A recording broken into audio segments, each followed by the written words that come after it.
Very good morning students. एक नई आशा के साथ एक नए टॉपिक के साथ आपकी अनु मैम। बच्चों, आज हम लोग महाभारत में लाख का घर पढ़ेंगे। भीमसेन का शारीरिक बल देखकर और अर्जुन की युद्ध कौशल को देखकर, धनुर्विद्या को देखकर दुर्योधन मन ही मन कुढ़ने लगा। पांडवों का यश चारों तरफ फैलने लगा। उनके शील स्वभाव की, उनके शांत स्वभाव की चर्चा प्रजाजन करने लगी। यह देखकर दुर्योधन को मन ही मन जलन होने लगी। दुर्योधन पांडवों को रास्ते से हटाने के उपाय खोजने लगा। शुकनी मामा और कर्ण उसके सलाहकार थे। धृतराष्ट्र बुद्धिमान थे, लेकिन वे अपने पुत्र पर अंकुश नहीं रख पाए, इसलिए दुर्योधन के गलत होते हुए भी उसका साथ वे देते रहे। इधर पांडवों की लोकप्रियता दिन प्रतिदिन बढ़ती जा रही थी। जहाँ कौरव उदंड थे, वहीं दूसरी ओर पांडव शील स्वभाव के और बुद्धिमान थे। चौराहों और सभा समाजों में लोग कहने लगे थे कि युधिष्ठिर अब बड़े हो गए हैं, धृतराष्ट्र को उन्हें युवराज घोषित कर देना चाहिए और उन्हें जो राजगद्दी संभालने का कार्यभार पांडु के द्वारा दिया गया था, अब युधिष्ठिर को सौंप देना चाहिए, क्योंकि युधिष्ठिर अब राजकाज संभालने के योग्य हो गए हैं। लेकिन धृतराष्ट्र मन ही मन अपने पुत्र दुर्योधन को युवराज घोषित करना चाहते थे, लेकिन उन्हें विवश होकर युधिष्ठिर को ही युवराज घोषित करना पड़ा। युधिष्ठिर सब राजकुमारों में बड़े थे, शील स्वभाव के थे, न्याय प्रिय थे, धर्मात्मा थे, इसलिए वे जनता के प्रिय थे। जनता जल्द से जल्द उन्हें राजा बनते हुए देखना चाहती थी।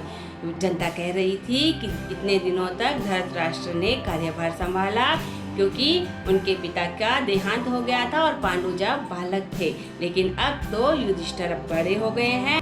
अब हस्तिनापुर नरेश को जल्द से जल्द पांडुपुत्र युधिष्ठिर को राजगद्दी सौंप देनी चाहिए। अंत में भीष्म पितामह ने राजा और सामंतों की सभा बुलाई और सबने एक मत होकर युधिष्ठिर को राजा बनाने का निश्चय किया। दुर्योधन से यह अपमान सहन नहीं हुआ। वह अपने पिता के पास गया और उसने कहा, पूर्ववासी तरह तरह की बातें कर रहे हैं। आपके बड़े होने के बावजूद भी आपके अधिकार पांडु को मिला, क्योंकि आप अंधे थे। यदि युधिष्ठिर इस बार राजा बन गया तो हमारी पीढ़ियां कभी भी राजा नहीं बन सकेगी।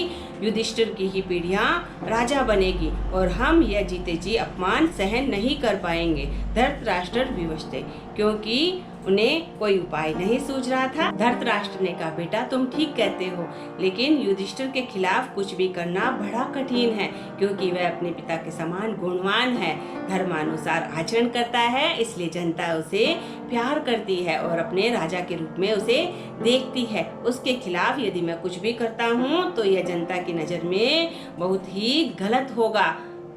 पिता की बात सुनकर दुर्योधन ने कहा, पिताजी आपको कुछ करने की जरूरत नहीं है, आपको सिर्फ पांडवों को वारणावत के मेले में भेजना है। आप मेरे लिए इतना तो कर सकते हैं। दुर्योधन की बात सुनकर पिता ने हामी भर दी और दुर्योधन के मन में तरह तरह के षड्यंत्र आ रहे थे। दुर्योधन ने पूर्वजन के साथ मिलकर एक षड्यंत्र रचा और वारणावत में सन, घी, तेल, लाख चर्बी से मिला एक लाक्षागृह बना दिया, जहाँ पर पांडवों के रहने की व्यवस्था की। लेकिन लाक्षागृह बनाते समय वहाँ पर कुछ विश्वास पात्र विदुर के भी थे। उन्होंने लाक्षागृह के बारे में विदुर को सूचना दी। तब विदुर ने अपने विश्वास पात्र से कहा कि तुम वहाँ पर एक सुरंग भी साथ साथ में बना दो। इस प्रकार से दुर्योधन और पूर्वोचन की नजर से बचकर विदुर ने वहां पर अपने विश्वास पात्र से एक सुरंग भी बनवा दी। पांडवों ने जब वारणावत के मेले के बारे में सुना तो उनके जाने की इच्छा जागी। उन्होंने धृतराष्ट्र, भीष्म पितामह और विदुर से आज्ञा मांगी। तब धृतराष्ट्र और भीष्म पितामह ने उन्हें आशीर्वाद दिया और विदुर ने उन्हें सांकेतिक भाषा में सब प्रकार से बता दिया था कि जंगल में जब आग लगती है तो सिर्फ एक जानवर बचता है, चूहा, क्योंकि वो बिल में चला जाता है। युधिष्ठिर विदुर का संकेत समझ चुके थे।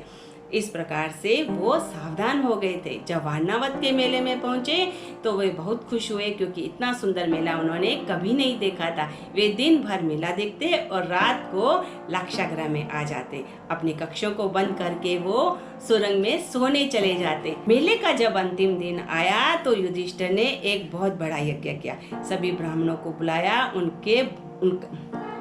मेले का जब अंतिम दिन आया तो युधिष्ठिर ने यज्ञ किया, ब्राह्मणों को इच्छा अनुसार दान दक्षिणा दी और उनका आदर सम्मान किया। तय हुआ कि पांडव और उनकी माँ आज रात महल में रुकेंगे।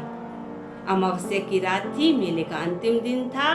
पांडव जानते थे कि आज कुछ न कुछ घटना होने वाली है, इसलिए वो पहले से ही सुरंग में चले गए। पूर्वोचन ने महल के बाहर ही अपने कमरा बना रखा था, जिससे वह आने जाने वालों पर निगाह रख सके। अचानक आधी रात को महल में आग लगा दी। लाख का महल धूं धूं करके जलने लगा। पूर्वोचन भी उसमें जलकर राख हो गया, लेकिन पांडव सुरक्षित थे। वे सुरंग के रास्ते से भाग खड़े हुए और नदी तट पे पहुंच गए। वहां पर एक नाव उनका इंतजार कर रही थी। वे नाव में बैठे और सुरक्षित स्थान पर पहुंच गए। इस प्रकार से पांडव दुर्योधन के षड्यंत्र के शिकार नहीं हुए और उनकी जान बच गई।